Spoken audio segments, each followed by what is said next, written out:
बताया महाराष्ट्र का। वो कहने लगा जी एक सांगली शहर है महाराष्ट्र में, सांगली, और वहां कोई आपकी भक्त ज्ञान गंगा बांटे थे,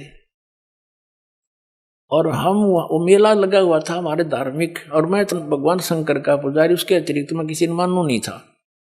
हमारे साथ मेरा भाई था छोटा 10-12 वर्ष का, और हम सारा परिवार मत्था टेकने जावा थे शिव के मंदिर में, बड़ा मेला था वहां का।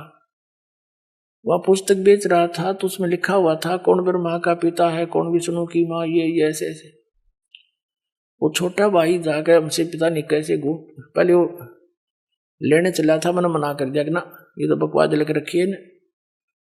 जब तो वो मेरे साथ आ गया, फिर पता नहीं कब निकल कर गया, वो किताब खरीद लिया वहां से, बुक, और छुपा कर रख ली उसने।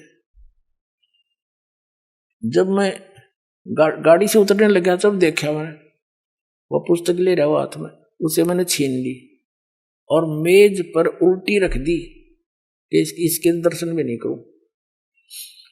वह रखी रही 2 महीने तक।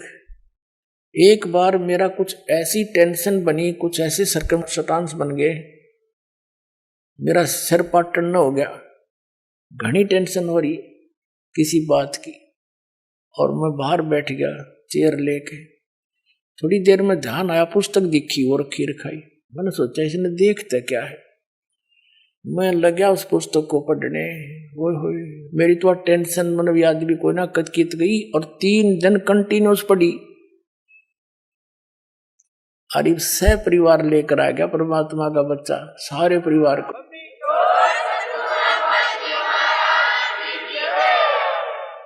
तो ये एक किस्म का परमाणु बन गया ये पुस्तक परमात्मा के ज्ञान की।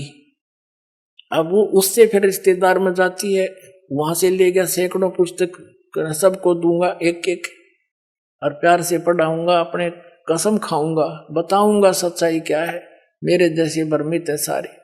तो पुण्यात्माओं, आप सबका दायित्व बनता है यो कि अपने भूला न राह बतावे, और पहले जब बताना जब आपका विश्वास हो जाए कि दास सच्ची कह रहा है, ना भूल के भी इसका जिक्र ना करना जब तक आपका विश्वास ना हो। और विश्वास तो दास करा के छोड़ देगा, कोई बड़का का लेख है, भगवान के बताया हुआ ज्ञान, इसमें इतनी भी मेन मेख नहीं पा सकती, और ये स्वीकार करना पड़ेगा, एक दिन आएगा। तारा मंडल बैठ कर ये चांद बड़ाई खावे, उदय भया जब सूरज का स्यों तारों छुप जावे। अभी तक हम जिस भी देवी देव ने पूजे थे, हमने वो गणाए में मावान लगे था, और परमात्मा के इस ज्ञान की रोशनी में अब ये सभी ज्ञान ऐसे छुप जाएंगे, ऐसे निष्क्रिय हो जाएंगे, निरस्त हो जाएंगे, जैसे रात्रि के समय तारामंडल के अंदर आकाश में चंद्रमा सुशोभित होता है और सबसे ज्यादा प्रकाश युक्त नजर आता है। जब सूर्य उदय हो जाता है, वो रहता विद्यमान है पर उसका अस्तित्व नहीं रहता, हमारे लिए उसकी आवश्यकता नहीं रहती उस समय। तो अब ये सूर्य का उदय हो रहा है। अभी तो ये समझ लो वो देसी भाषा में झोल बोला सा ही है, यानी थोड़ा सा वो सूर्य उदय होने से थोड़ा सा पहले रोशनी होती है। अभी तो इतना होया है यो। अरे देखना जो शिखर में होगा सूर्य, पूरे विश्व में ज्ञान हो जाएगा, ये पूरे विश्व में।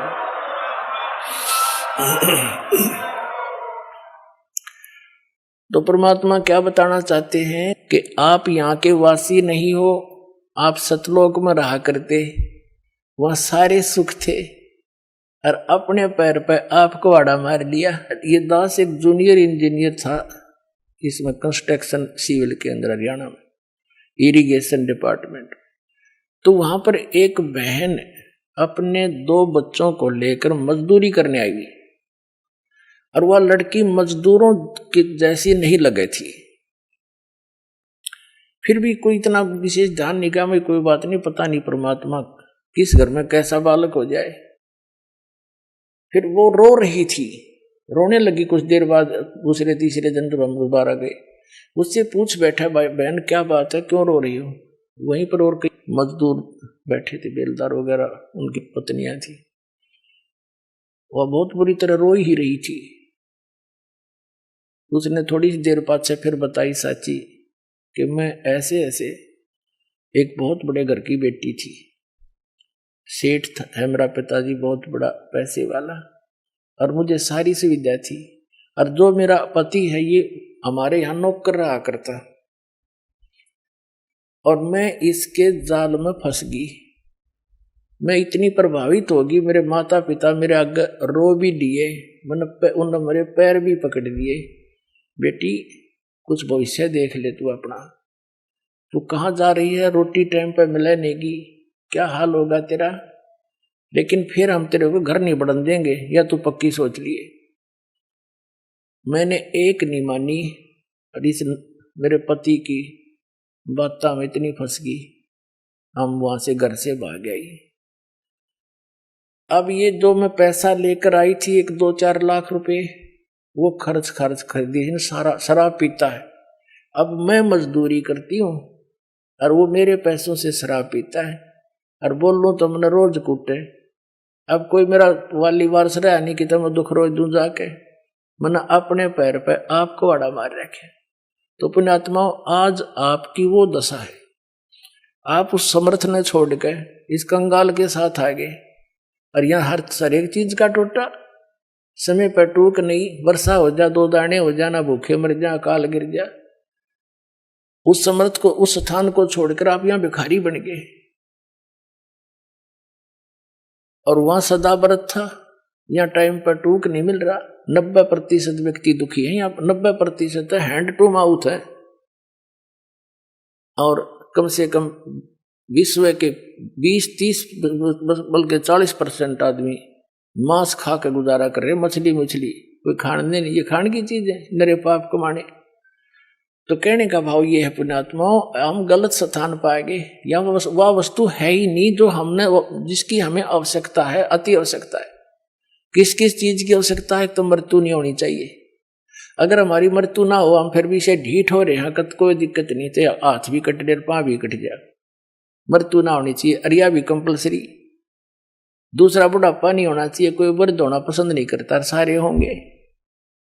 फिर आप देख रहे हो यहाँ सारी सुविधा चाहिए, बड़ी कोठी, सबकी इच्छा है बड़ी कोठी हो, कार हो, पार्क हो, डली हो, सरोवर हो स्नान करने।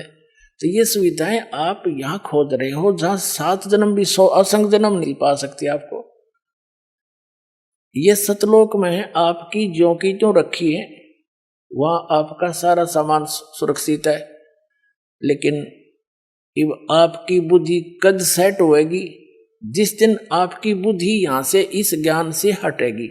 ये ना सोचना दास को एक लोक वेद दंत कथा सुना रहा है, या किसी डोम बाट की गाई हुई कथा सुना रहा है।